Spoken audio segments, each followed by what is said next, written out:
This is the IBJ podcast for the week of December the 18th, 2023, brought to you by Taft. I'm your host, Mason King. Welcome back to the podcast, everybody. Noblesville-based Clancy's Hospitality has been creating and running restaurants in central Indiana and much of the Midwest for nearly 60 years. The names are instantly recognizable for folks who have lived in these parts for a while, including Clancy's Hamburgers, Grindstone Charley's, Michelangelo's Italian Bistro, Rock Roadhouse, and most recently, the Fountain Room at Bottleworks District. But you almost certainly don't know the name Fogelsong. Carl Fogelsong co-founded Clancy's in 1965. And incredibly, it has stayed in the same family for 58 years. It is now on its third generation of leadership, with Carl's grandson Blake spearheading a recent surge of restaurant openings alongside his father, Perry Fogelsong. The story of Clancy's Hospitality, in many ways, is the story of the central Indiana restaurant industry. Clancy's Hamburgers beat McDonald's to the punch in many areas in the 1960s, but it eventually was overpowered by burger chains. Grindstone Charley's was on the front end of the casual American trend in the early 1980s, but the rise of national competitors put it at a disadvantage. But Clancy's Hospitality is nothing if not scrappy, and it has continued to adjust to new trends while leveraging savvy real estate decisions. It has a successful entry for the food hall trend, actually a version of its original concept, while also embracing high-end dining with the Fountain Room. So for this week's edition of the IBJ podcast, Perry and Blake Fogelsong join me for a freewheeling conversation about the evolution of Clancy's Hospitality over 58 years. It currently counts 8 restaurants, 2 Clancy's Hamburgers, 2 Grindstone Charley's, 1 Michelangelo's, the Fountain Room, and 2 next-generation versions of Grindstone Charley's, Grindstone Public House in Noblesville, and Grindstone on the Monon in Westfield. Here's our conversation.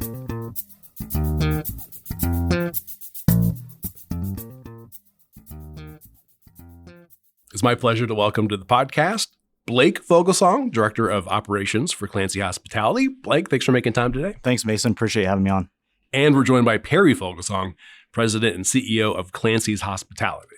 Thank you very much, Mason. Glad to be here. Happy holidays, everybody. Thank you. We're very You close. too. Thank you. Yeah. Thank you very much. How busy is this time of year for you guys? I mean, is this like the Super Bowl of restauranting, or This week, especially just private parties, all kinds of stuff going on. Yeah, December's probably the busiest month of the year for us with private parties and special events and gift card sales. And it's a really good month for us. is it kind of chaotic in the corporate office, or is it? There was running around today. I think we have a $4,000 catering order up in Noblesville today. So there was some running around going up there today a little bit. It's a little bit unusual, but in a good way. Yes. We like that. We like to be busy. One of the things that is really interesting to me is that Clancy's Hospitality has operated in central Indiana for nearly 60 years. I think, Perry, you said 58. 58. Is that right? Yeah. It's a 3-generation family business. You guys are survivors.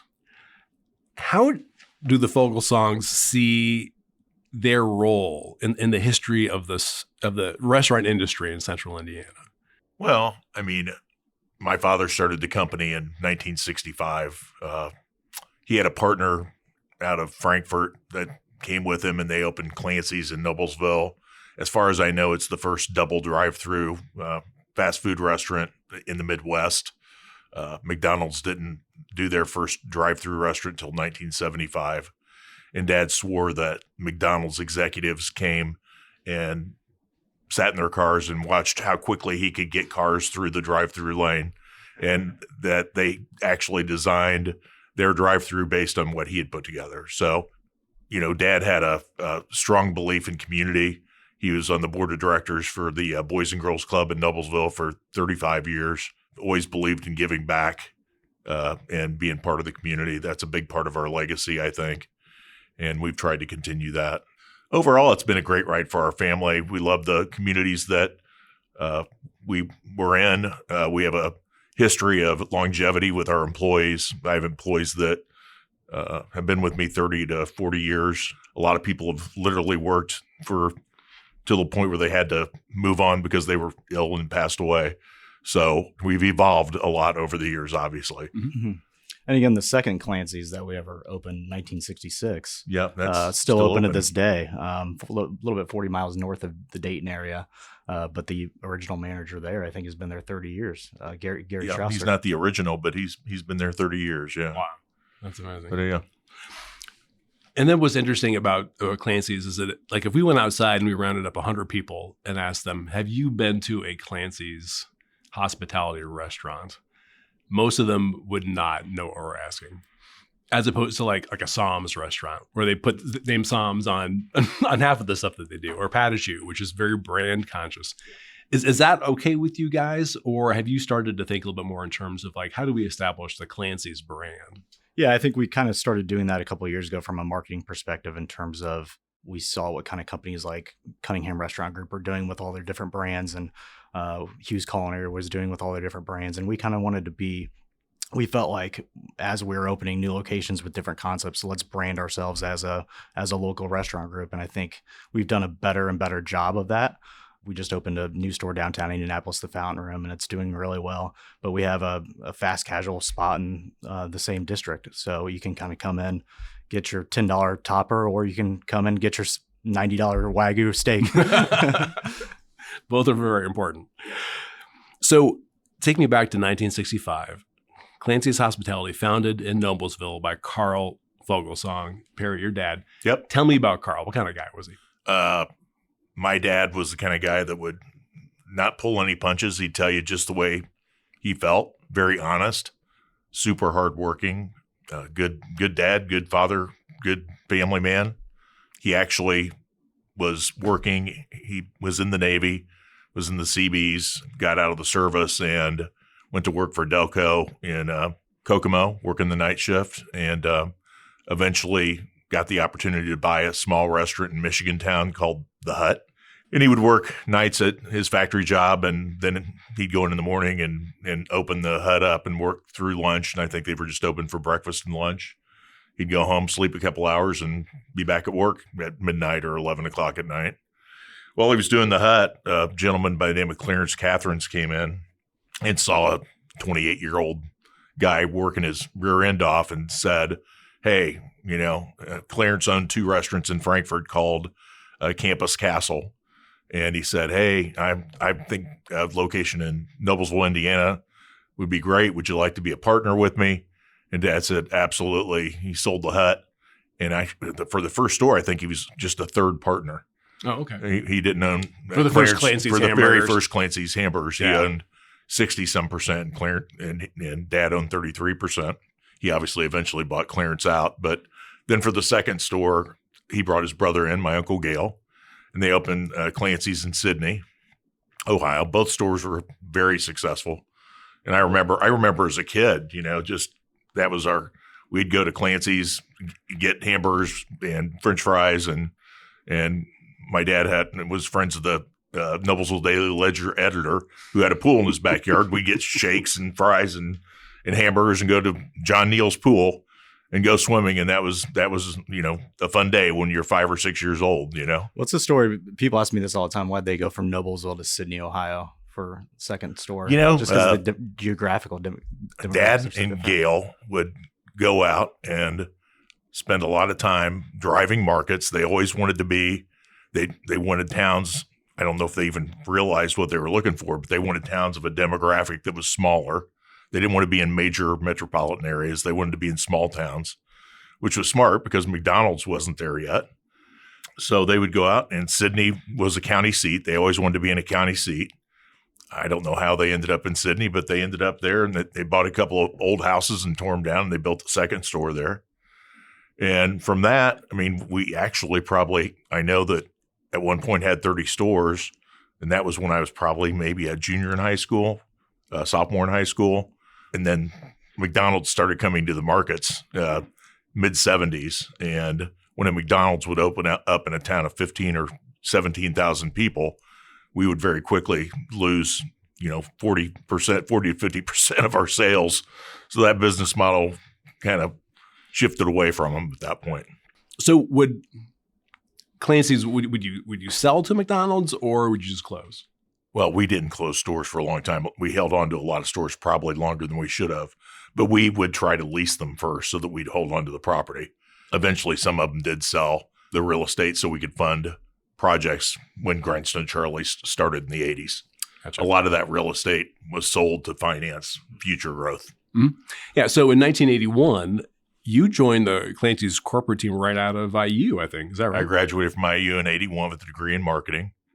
Came to work for Dad as a manager trainee. Worked in Pendleton, Indiana for the first 6 months. And then I moved to Noblesville and worked as an assistant manager at Clancy's there for another 3 or 4 months.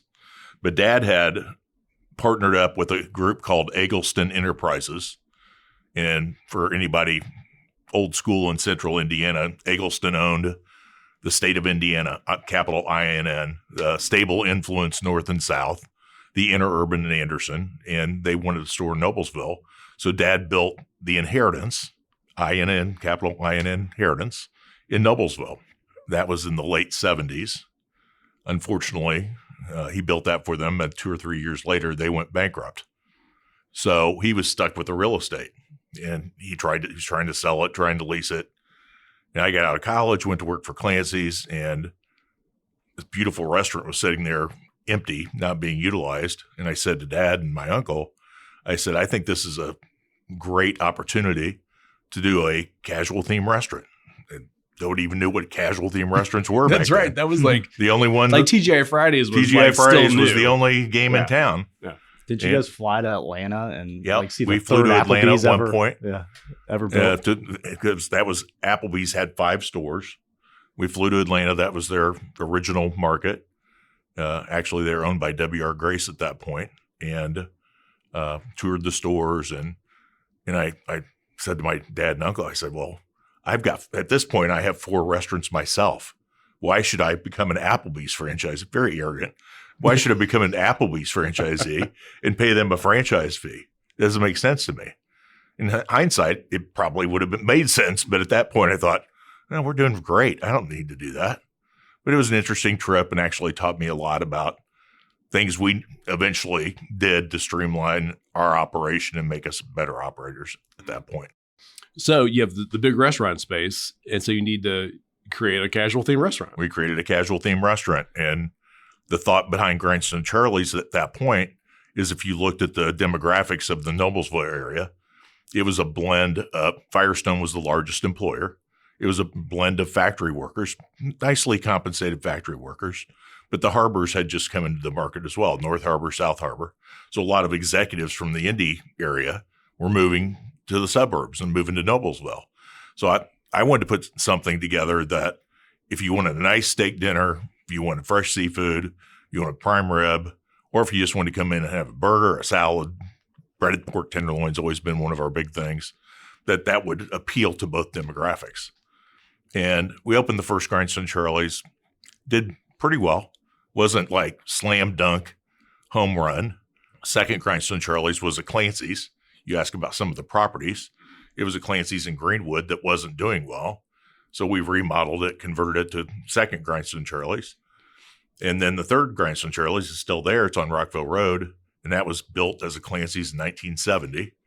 And we opened that store as a Grindstone Charley's. And that was the first store that we did $1 million a year in.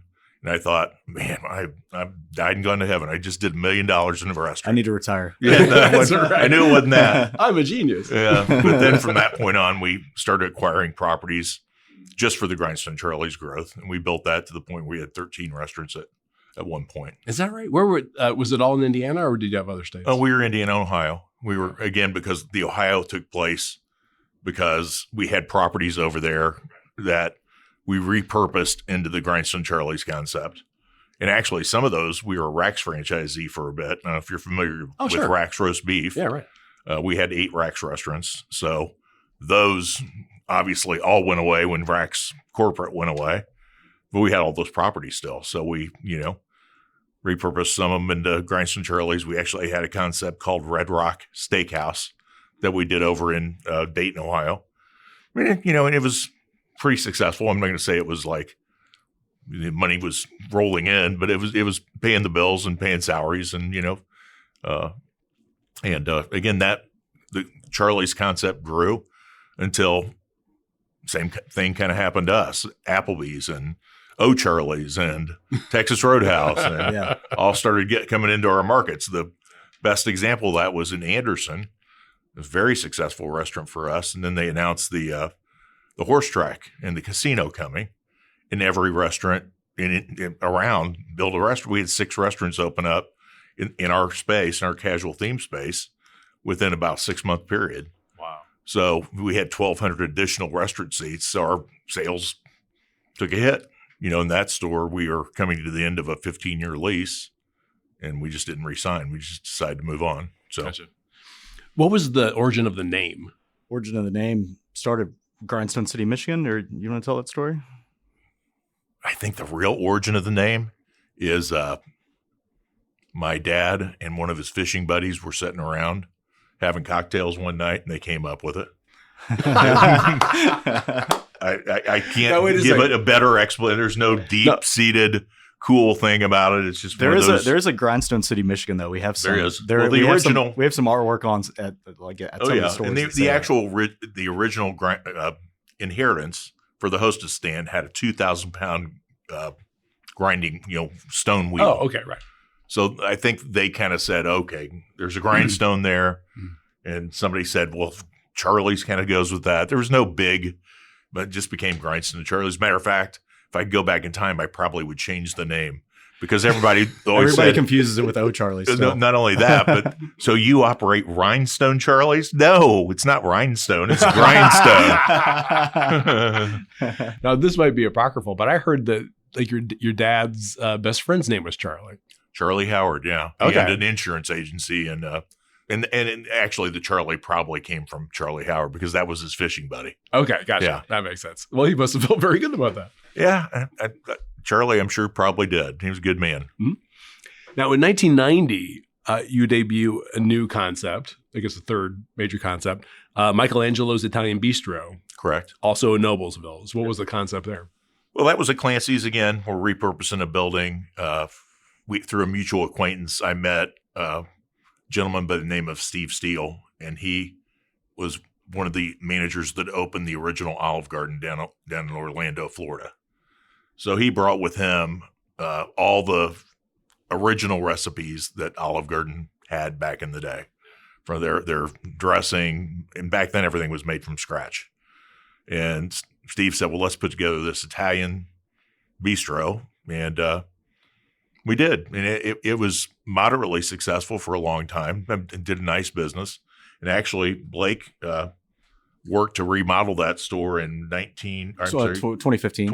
Yeah, we hired. And after the remodel, our sales went up significantly. I mean, it's a very nice little business for us now. Almost parenthetically, in 1995 and 96, you opened 2 locations of Hula Hands. We did. One was downtown on the ground floor of the World's Wonder parking garage, one at Keystone of the Crossing.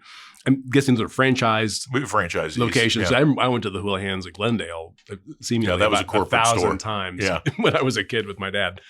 And so that was just a relationship you developed with the Hula Hands guys. Yeah, I actually met Andy Gunkler through Steve Delaney, our real estate partner. The great Steve Delaney. Yes, Mr. Delaney. Everyone Good knows man. Steve. Everybody knows Steve. Yeah, And, one of the great restaurant real estate brokers. Yeah, he's a good guy. Yeah. But Andy was director of franchising for Hula Hands at that point. And I flew out to Kansas City and really liked the quality of the food, the concept. It was more of a scratch-made kitchen than we were doing at Grindstone Charley's at that point. And we actually were going to do 5 stores. We did the first store downtown. It was a great store. It was scary because Circle Center Mall just opened up. And we opened up and we weren't doing near the sales volume we were hoping for. But after about 6 months, it really picked up.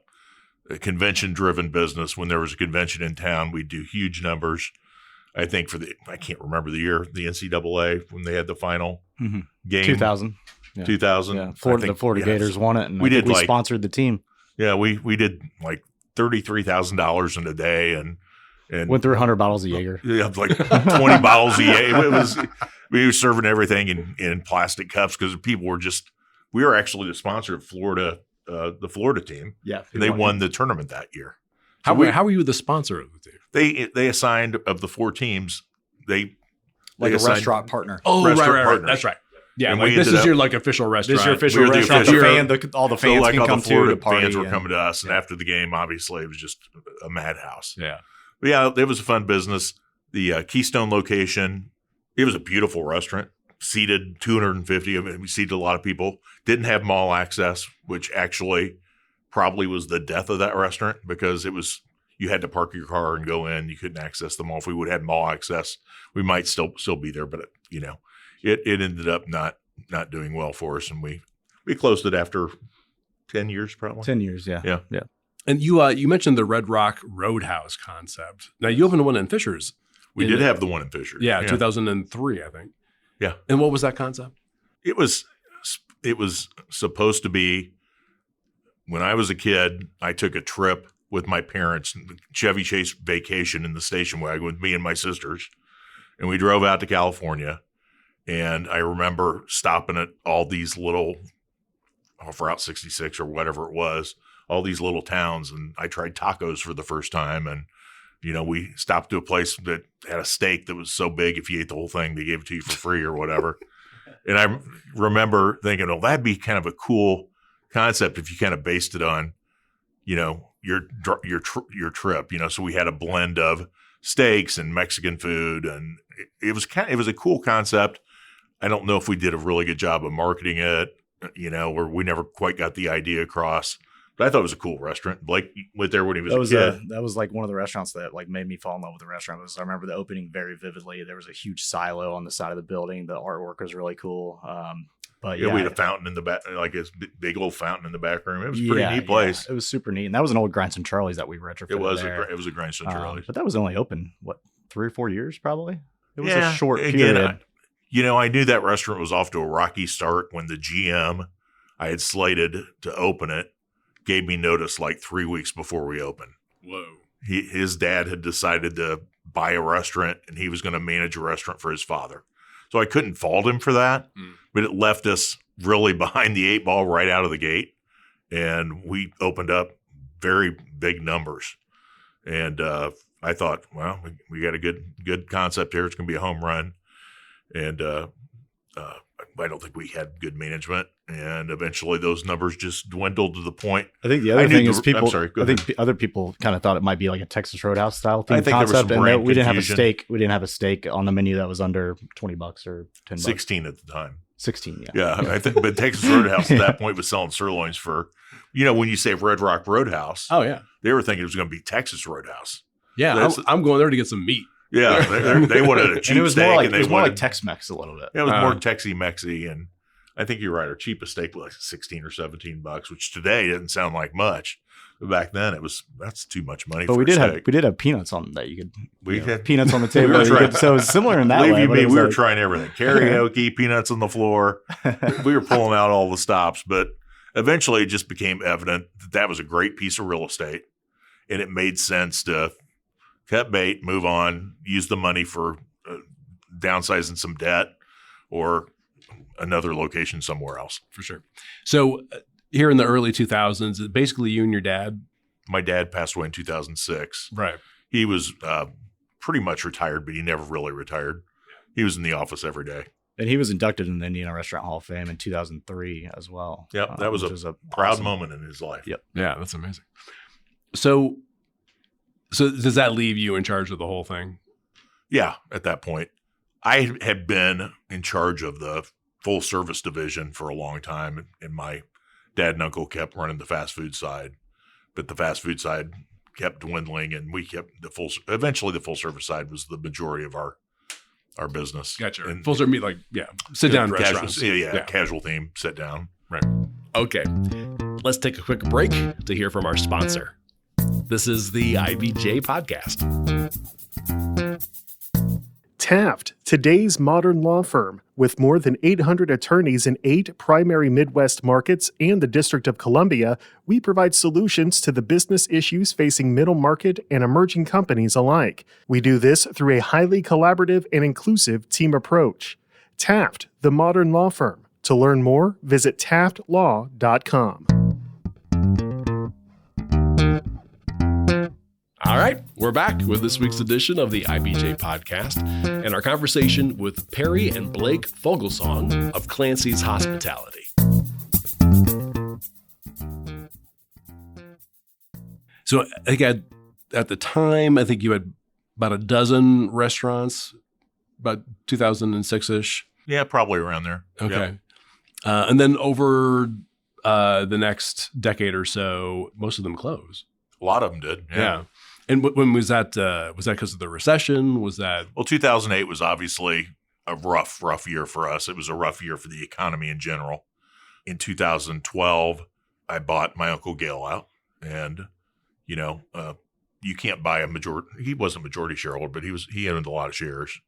And it was expensive. So, that kind of limited our ability for a while till we kind of built back up after that. And that was a blend of cash and real estate too. So, yeah. It's a mix of. Oh, so it's like a real kind of reorganization. Yeah, a little bit of a reorganization in terms of when we bought him out. Gotcha. So we had to wait a couple of years before we looked at expanding again. So in the meantime, you're going to Ball State. Blake is going to Ball State. You graduated in 2010 with a bachelor's degree in, according to LinkedIn, marketing and professional selling. Did you immediately go into the family business or did you want to try something else first?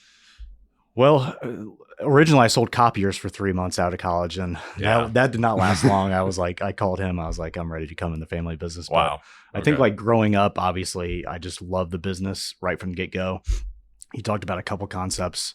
Houlihan's, there was a cool dome stained glass that went in. I remember walking through the construction sites very early on and just kind of falling in love with that process. I think when I was in kindergarten or something, they asked, hey, what do you want to be when you grow up? And I wrote, I want to own Grindstone Charley's and Houlihan's. And I've still got that framed on my office wall, which is kind of funny. That's awesome. Yeah, it's all stick characters. and everything's spelled wrong. It is, yeah. Charley's is spelled with an I or something. And Clancy's spelled with a K. Yes, yeah. So yeah, just fell in love with the business very early on, going out to eat with him. I kind of always say that's kind of my like bachelor's degree in restaurant management is just growing up with the guy who's doing it.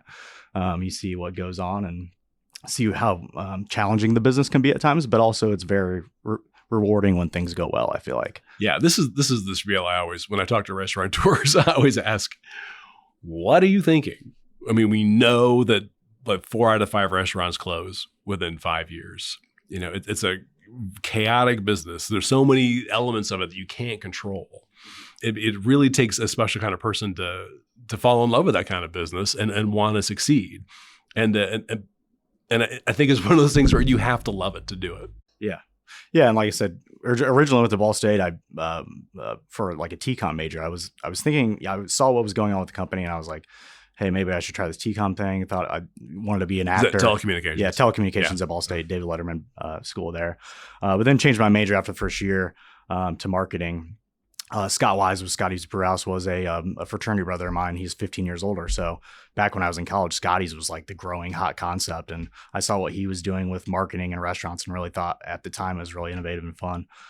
So he kind of, not necessarily like a mentor, but somebody I looked up to a lot in college and kind of fell back in love with the business, worked in restaurants all through college. And then, like I said, I got out of college, sold copiers for a little bit, tried something else. And I was like, hey, let's go into the restaurant business, and started off just as an assistant manager. Didn't know anything about restaurant management. Had worked at Michaelangelo's, our Italian restaurant, starting when I was 15, cooking, serving. So did all that all the way through college. So had a lot of knowledge already, but management had to learn from the ground up. And then, so this is similar to your introduction, Perry. Basically. I mean, was that the idea? I wanted Blake to eventually come to work for us, and I knew he was miserable selling copiers. I think you were actually living at my house at that point, weren't you? I was, yeah. Right. He was living upstairs at my house in Noblesville. I was crying every night. Yeah, he wasn't that. There's no shame. You came home one day and said, I can't do this anymore. There's no shame. I lived with my mom for years. Yeah, that's about paying off student loans too. So, but he was cold calling people, and so many people were just shutting. Get out of here. I don't want a copier. it was not something that I thought he would ever be passionate about, quite frankly. And I knew Blake wanted to come with the company. He'd wanted that since he was a kid. And I know he's a smart guy. I know he's creative. I know he's got great vision. So it's to my advantage for him to come to work for the company, obviously. And it's worked out great. So started off learning the ropes. Yeah, so worked at our Kokomo location as assistant manager, and then we had a GM role become available at the Rockville Road location, which is still open. So took that over and did that for a couple of years. And it really felt like early on, especially when I started working in stores, I felt like the hospitality that I gave really resonated with people. Our sales were trending up over and over year to year. Really, when I started taking over Rockville, and then in 2015, I got more into multi-unit. So I ran, at the time we had 4 Grindstone Charley still. So I ran Speedway, Lafayette, Rockville Road, and Kokomo as like a district manager. And kind of the same thing happened. Our sales just started trending up as I was took over these stores. And I felt like that early on was a nice little confidence boost. You go in and you're making some changes. And we made a lot of changes from marketing side, from operations side. And really, I felt like that was a nice little booster. That's amazing that it really can come down to that. It came down to management. It really does in this business, first and foremost. Right. And then you saw what was going on. What did you think about all that? I knew Blake had positive impact on anywhere he was at. And it was evident. And the thing about Blake, compared to other area directors or operations people I've had, Blake was always thinking about, how am I going to build sales? What am I going to do to build sales? A lot of operations guys think, well, what can I do to cut labor? What can I do to cut food cost?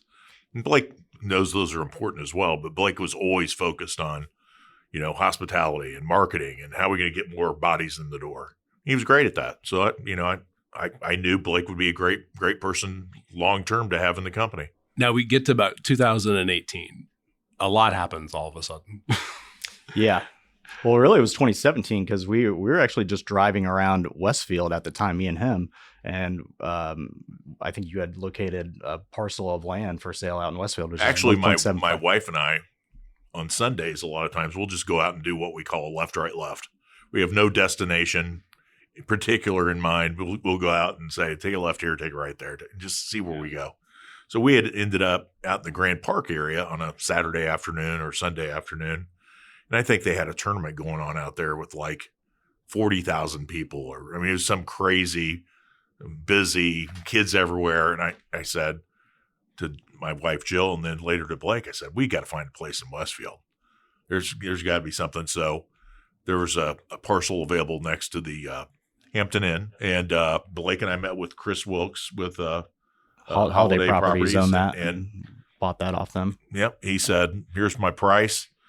If you use our construction company, I'll knock some money off that.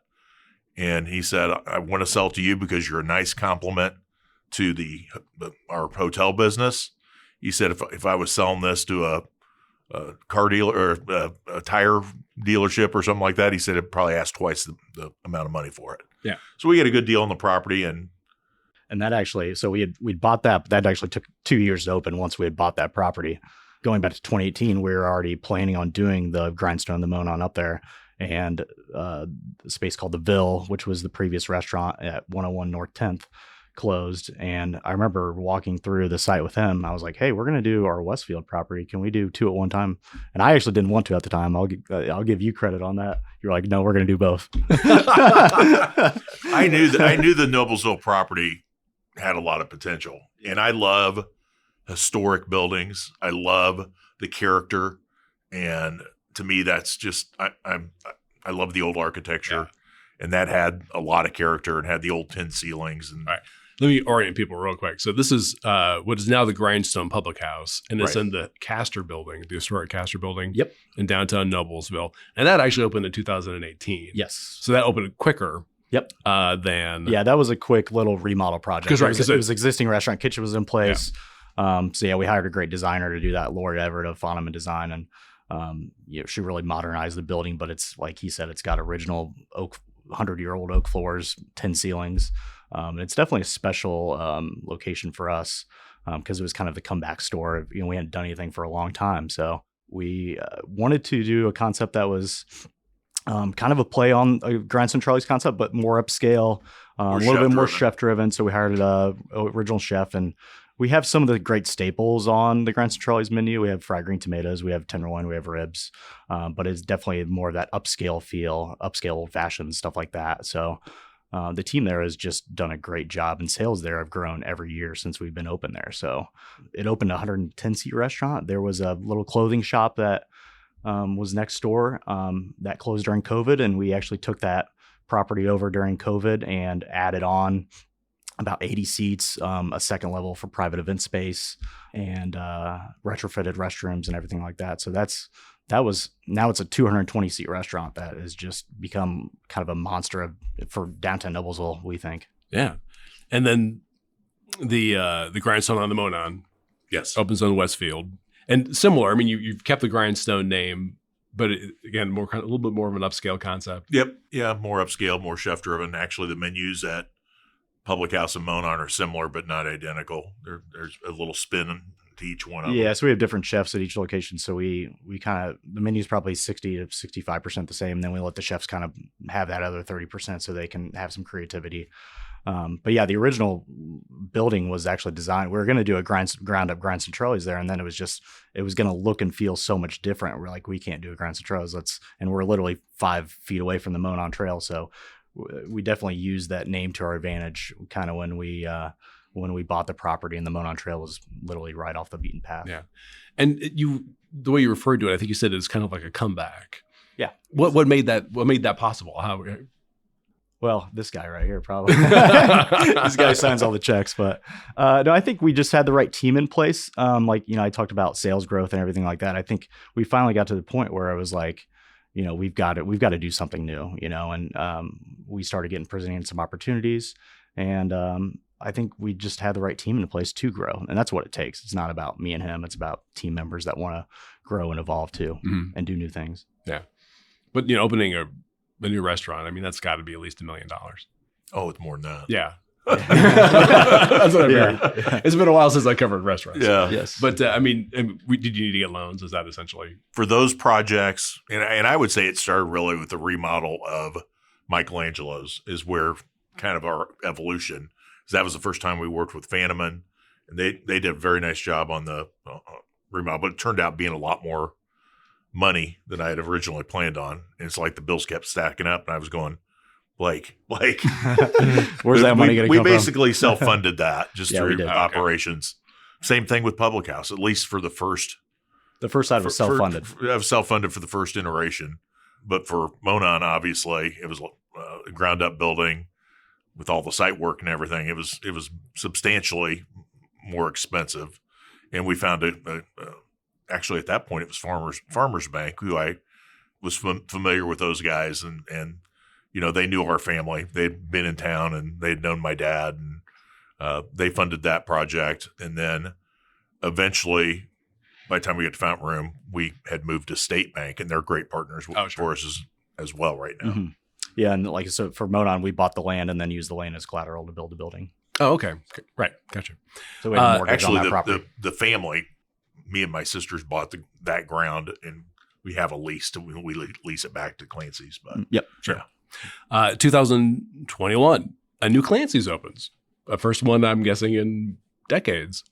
In the food hall of the Bottleworks District. What was the story behind that connection? So that was a location that I had just gotten emailed to me. Hendricks Commercial Properties, the developer behind the whole district there, they were familiar with what we're doing. They were big fans of Public House and Monon, and got approached to do that there. I think we were the second group to sign up there, which was kind of exciting. Oh, wow. That's a huge food hall. Yeah, we signed up maybe a year and a half before it opened.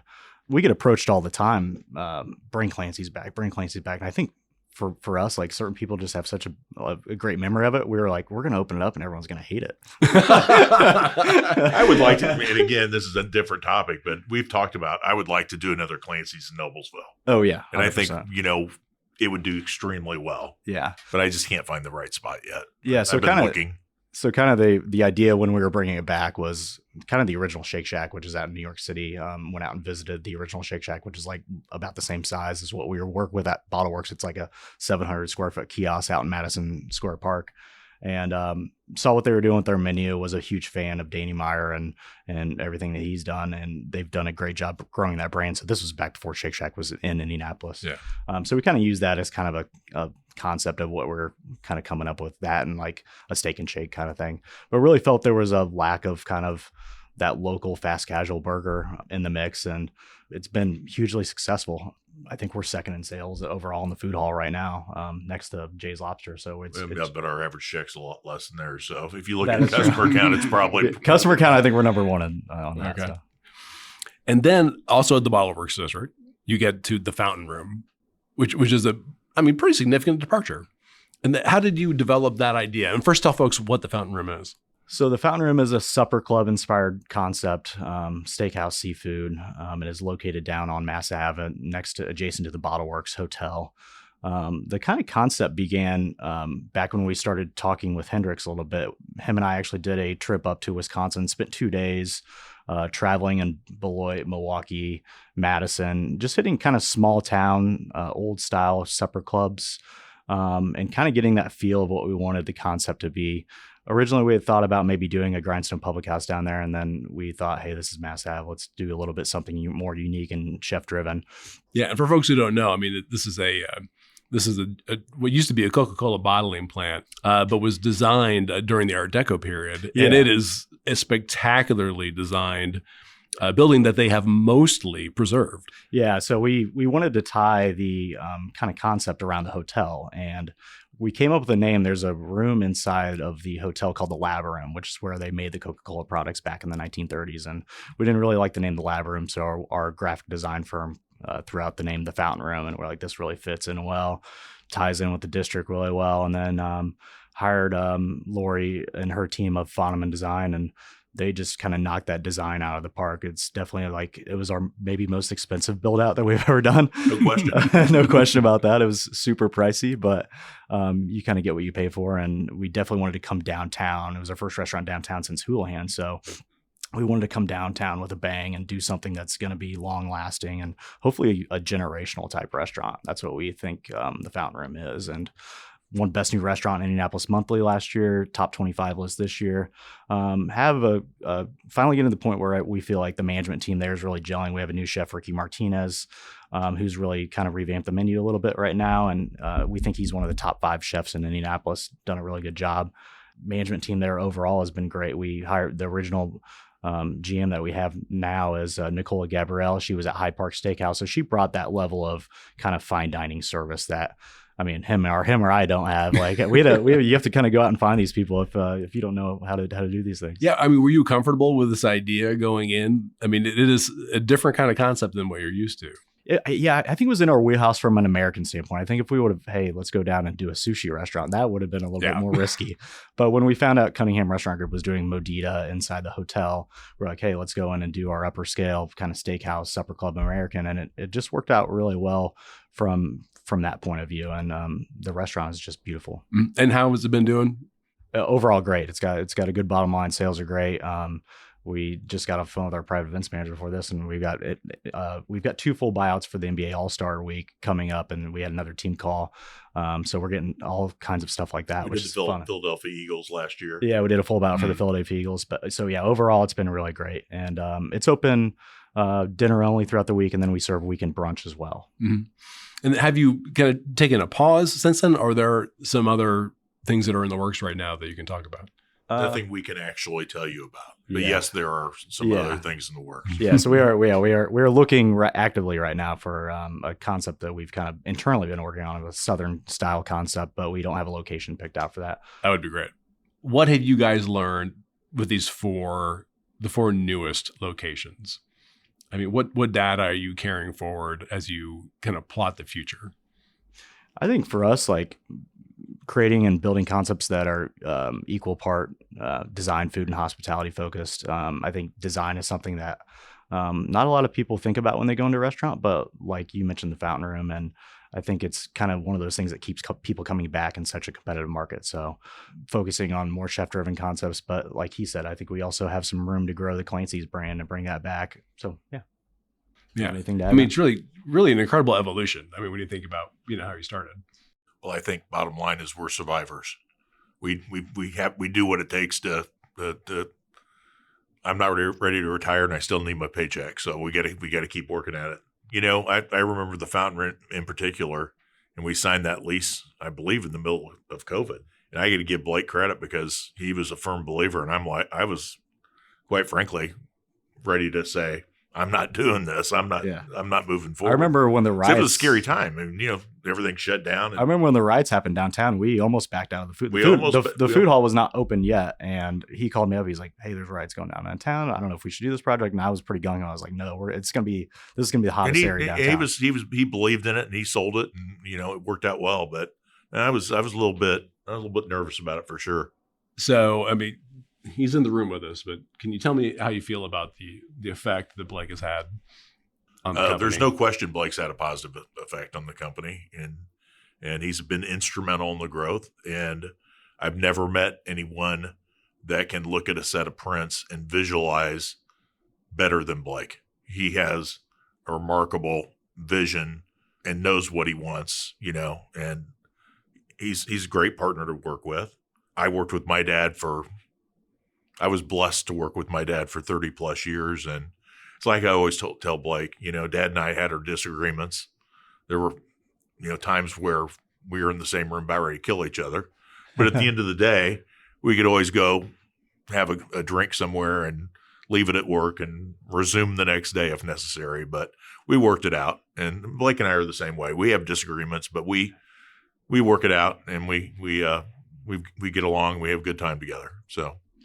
Spirited conversations is what I call them. What's that? Spirited conversations is what I would call them. Well, I don't know if I'd characterize them exactly like that, but that's a nice way of putting it. That's good. That's a nice way of putting it. And then, Blake, you have the advantage of 50 some years in the restaurant business for bouncing ideas and just understanding how things work. Yeah, I mean, that's something that nobody else can touch. Is he's been doing this for 40 some years. So again, to be able to bounce ideas off him and get feedback and honest feedback is definitely a blessing. As you know, hopefully I continue to move up within the company and we continue to grow as well. He's got maybe a way better palate than me in terms of trying food. I'm a super taster. He's a super taster as well. I can detect. So yeah, he eats in our restaurants probably more than me. He eats in our restaurants probably 3 or 4 times a week. Oh, so, I do. So, yeah. The public house is only a block away, so it's kind of hard not to go there for dinner. That was something I did with Scott Wise at one point, because back when he had maybe like 14 or 15 restaurants, I went out with him one day when he was just like doing like drop-ins, and I was like, show me what it is that you're looking for. And it was interesting is that, I mean, so much of it really was about the hospitality side of it. Yeah. Is that he's watching the eyes of like the hostess when he walks into the door. What is she doing? Does she recognize that he's there immediately? What's happening with that? Yeah, and he was one of those guys. He was like, make sure the salt and peppers are aligned on the tables and the place settings are aligned up correct. So that's one thing I learned off Scott too, is like just little details like that you want to make sure things are aligned and look proper and clean whenever you're coming into a restaurant. And Scott's a great guy too. He's actually one of our real estate guys now. He works for CBRE, so we stay in contact. Well, guys, thank you for running me through this history here. It is a great sort of tour through, the culinary history of Indianapolis over the last 50 or 60 years. Well, hopefully you'll be able to talk to us again in another 50 or 60. Well, tell us about any new concepts you have as soon as you can. We will. Thank you. Thank you. My thanks again to Perry and Blake Fogelsong. And folks, before you get on with the rest of your week, there are a few stories in the latest issue of IBJ I want to bring to your attention. First up, IBJ's John Russell has confirmed that Chicago-based Village MD, which operates primary care medical practices, is pulling out of the Indiana market after just 6 years. As Russell reports, the former high-growth startup is retrenching and has notified thousands of Indiana patients that they'll need to get new doctors, although that isn't always the case. Also in this week's issue, Taylor Wooten explains how the city of Indianapolis is preparing for more severe weather in years to come and devoting more people to the effects of climate change. And Dave Lindquist has the story of a former NFL Skycam crew leader who has launched his own pizzeria featuring Detroit-style pies. And again, you can find these stories in the latest print edition of IBJ or online at ibj.com. And thanks again for making time for the IBJ podcast. A quick programming note, we are taking next week off for the holidays, but we'll be back with a new episode on January the 2nd. I'm Mason King. Hang in there, everybody, and please have a terrific and safe holiday. Take care.